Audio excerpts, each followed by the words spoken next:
Asalaamu calaykum waraxmatullaahi wabarakaatu. Kusoo dhawow kanaalka Afifa Warsame. Maanta waxaan rabaa inaan idinla wadaago mawduuca maanta muuqaalkayga wuxuu ku saabsan yahay qaabka aad u hagaajin karto diirad saarkaaga mise waxyaabaha kaa saacidaya inaad diirad saarkaaga aad horumariso.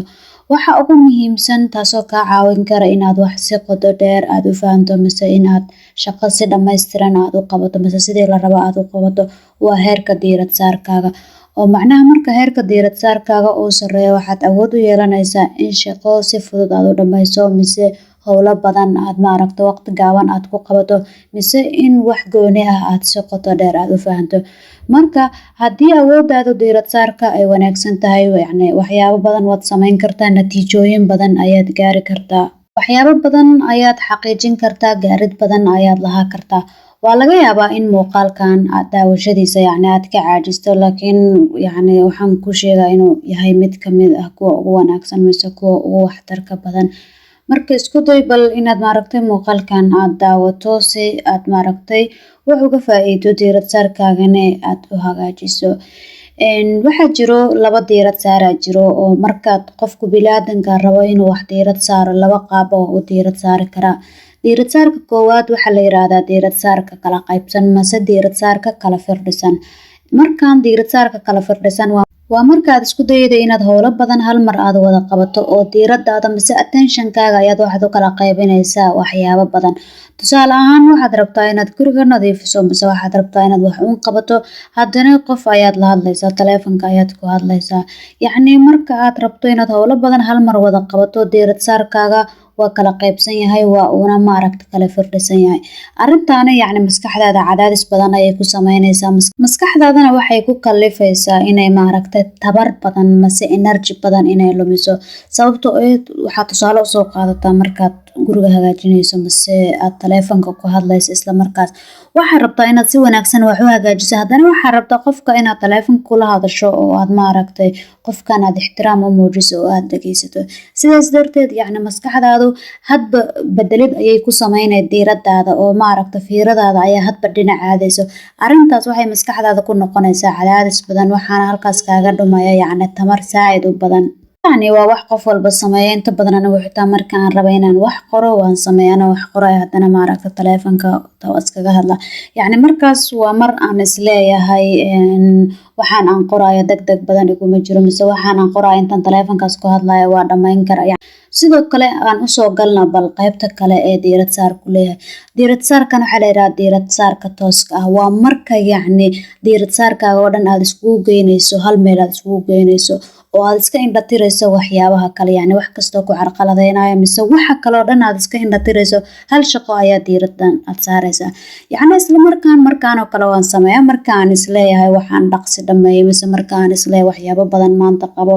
Markaas diirad saarkayga halkaas meel ayaan ku koobaa. Kaasina waa diirad saarka tooska ah ayaa la yiraahdaa. Waxay kaa saacidaysaa inaad shaqadan dhaqsi dhamayso, waxay kaa saacidaysaa inaad shaqo badan maanta aad wada qabato, waxay kaa saacidaysaa inaad waxaan si qoto dheer aad u fahanto sidoo kale.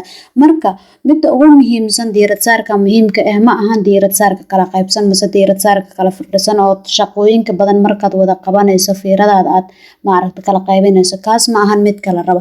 Midka muhiimka ah waxa uu yahay waa diirad saarka tooska ah. Mararka qaar marka howlo muhiim ah qabanayso waa inaad diirad saarka tooska ah aad lahaataa. Inta badan waa arka dad dhahaya ima suurta gasho inaad diirad saar toos ah lahaado, oo inta badan waxay isticmaalaan diirad saarka kala qaybsan. Marka si diirad saar toos ah aad u lahaato waxaan kula wadaagayaa dhowr hab oo diirad saarkaaga tooska ah aad ku horumarin karto. Marka koowaad si diirad saarkaaga tooska aad u horumariso diirad saarkaaga guudna aad u siyaadiso ayaa waxa ay tahay in waxyaabaha ku jeedinaya waxyaabaha ku carqaladeynaya aad meel iska dhigto. Sabab ay muhiim u tahay waxyaabaha ku carqaladeynaya inaad ka fogaato. Tusaale ahaan waxaad tusaale ka dhigtaaba in diirad saarku uu ka kooban yahay 6 qaybood uu ka kooban yahay. 6daas qaybood markii aad wax si toos u diirad saarayso hal meel ayaad iskugu keenay oo 6daadii diirad saarba halkan waxaad iskugu keentay. adoo diirad saarka sidaas u wada taleefanka kuu soo dhacay isla markaas markuu taleefanka kuu soo dhaco lixdaadii diirad saar way kala qaybsamayaan qayb kamid ah taleefanka aadaysa hadii qayb kamid ah taleefanka aadana shana kuu soo haraya shantaas diirad saar yani shantaas qaybood oo kuu soo haray ma qabanayaan mise yani muhiim uma ahan sidii lixdii diirad saar hore lixdii qaybood hore yani ay muhiimka u ahaayeen ay waxa xawaarahooda u siyaadsanaan yacni sida muhiimka dhaqsida yacni qotada dheer ay waxa u qabanayaan yacni maahan. Isla markaas diirad saarkaaga wuu kala qaybsama wayna kugu adkaa doontaa in xabadda diirad saarka ee ka baxda aad soo ceshato, sababtoo ah waxaa ka fikiraysaa markuu xitaa taleefankii dambe qofka kusoo wacaya muxuu kaa rabay, muxuu ku dhihi rabay, muxuu kuu sheegi rabay, yacni waxyaabahaasa ka fikiraysaa. Isla markaas way kugu adkaanaysaa xabadda diirad saarka ee kaa maqan inaad soo ceshato. Marka muhiim waxa si diirad saarkaaga uusan u kala qaybsamin yacni qaybaha diirad saarkaaga uusan kaaga kala dhumin waa inaa waxyaabaha ku carqaladaynaya aad ka fogaato sida taleefankaaga, sida maaragtay dadka kugu hareeraysan, yacni wax kastoo carqalad kuu keeni kara mase ku mashquuli kara inaad ka fogaato. Midda labaad oo diirad saarkaaga aad ku horumarin kartaa waxay tahay inaa caafimaadka jirkaaga aad ka taxadarto. jirkaaga hadduusan si fiican u caafimaad qabin yacni si fiican uma shaqeynayo, hadduusan shaqeynayna diirad saar yacni wanaagsan ma uu lahaanayo. Si diirad saarkaaga aad u horumariso waxaa qayb ka noqon kara hurdo kugu filan inaad qaadato. Waxaa arkaysa dadka ku dhahaya markaan maaga wax aqriyo waa caajisaa, waa halaaqoohaa, waa daalaa, indhaha ay xanuun yacni ku dhahaya. Waxaa laga yaabaa dadkaas jirkooda inuusan u diyaarsanayn inay diirad saar sameeyaan. Isku day inay hurdo kugu filan qaadato, sidoo kalena jirkaaga aad biyo badan siiso. Waxaa laga yaabaa jirkaagu inuusan yacni hydrated ahayn oo biyo kugu filan aadan haysan. Taasina waxay kugu khalifi kartaa in diirad saarkaaga uusan wanaagsanaan. Sidoo kale cuntooyinka aad cunayso waa muhiim inaad ogaato. Cunto sonkor badan haddaan cunto yacni kama qayb qaadanayso caafimaadka jirkaaga, kamana qayb qaadanayso diirad saar wanaagsan inaad lahaato. Sidoo kale si diirad saarkaada aad u wanaajiso mise caafimaadkaaga jirkaaga u wanaajiso waa in isku daydo inaad jimicsi samayso. Yacni muhiim ma ahan inaad meel gym inta aadid goob gym iska soo qorto maalin kasta aad biro qaado. Yacni jimicsi samee markaan ku dhahay xitaa inaad daqiiqado yar aad socsocoto lugaha soo kala baxbaxsato yacni intaasaa kugu filanaahaya yacni jirkaagana kululayn mase ugu filnaahayso inuu firfircooni helo. Yacni diirad saarka wax loo dhasho maahan, laakiin waa wax la dhisi karo, waa wax la hagaaji karo, la horumari karo. Markastoo aad ku celcelisana waa markastoo aad horumariso. Xirfad kasta waxay u baahan tahay ku celcelinaya u baahan tahay sidaas si lamid ahna diirad saarka waa mid ka mid ah xirfadaha oo yacni ku celcelintaas ayuu u baahan yahay. Markastoo ku celceliso waa markastoo aad sii wanaajiso. Waxaa laga yaabaa marka koowaad inaa awooddo inaad 10 daqiiqo mise ka yar aad diirad saari karto, laakiinse haddaad maalmo badan aad isku daydo inaad diirad saar lahaato oo aad wax aqriso oo aad ku celceliso waxaa laga yaabaa xirfadaada diirad saarka inay siyaado oo aad maanta dambe aragto adoo dhowr saacadood yacni wax diirad saari kara. Marka waa iska caadi haddaadan marka koowaad waqti badan aada diirad saari karin, kaliya waxay u baahan tahay in aad markaas aad ku celceliso ayay u baahan tahay. Waqtiga ugu badan oo qofka bini'aadamka inuu diirad saarkiisa tijaabiyo mise diirad saarkiisa uu horumariyo xirfada diirad saarkiisa waa xilliga subaxii, sababtoo subaxii wax ku carqaladaynaya inta badan ma jiraan. Adiguna waxaa laga yaabaa inaad si fresh aad iska tahay, sidoo kalena maskaxdaada yacni waxyaabo badan oo aad ka fikirto kuma jiraan. Tusaale galabkii markii la gaaro madaxaaga wax badan ku jiro aad ka fikirto wixii maanta dhacayo dhan, laakiin subaxii arrintu saas ma ahan. Inta badan dadku fresh iska yihiin, maskaxdaada yacni culaab badan ma saarno. Markasta waxaa isku daydaa haddaad rabto adoo wax diirad saaraya mise wax aqrinaya mise shaqo qabanaya inaad break qaadato inaad isku daydo, sababtoo qofka hadduu yiraa waxaan muddo dheer aan diirad saaraya yacni xiisihii kaa dhumaya. Xiisuhu hadduu kaa dhumana diirad saarka ayaa kaa dhumaya. Marka mar walba waa wax diirad saarayso isku day inaad yacni aad break yar aad qaadato. Markaasaan ku dhahay break qaado mise nasasho qaado micnaheedu maahan inaad taleefankaaga ka soo qabatid taleefankaada aad isticmaalaysid. Taleefanka waxaa ka heli kartaa waxyaabaha ugu badan oo ku mashquulay, xitaa wuxuu kugu khalifi karaa inaadan hawshaadi wixii aad qabanayso aadan gadaal ugu laaban, sababtoo baraha bulshada waa dadka kala soo hadlaya mise waxa la soo dhigay ayaa wax kasta ka badan mashquulina kugu filan.